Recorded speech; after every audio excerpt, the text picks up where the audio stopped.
two blazes that grew into New Mexico's largest ever wildfire were both started by the U.S. Forest Service, the agency said, prompting the state's governor to demand the federal government take full responsibility for the disaster.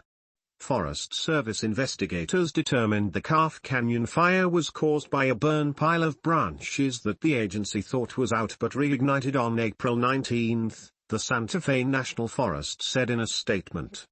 The combined blaze has so far torched over 312,320 acres of mountain forests and valleys, an area approaching the size of Greater London, and destroyed hundreds of homes.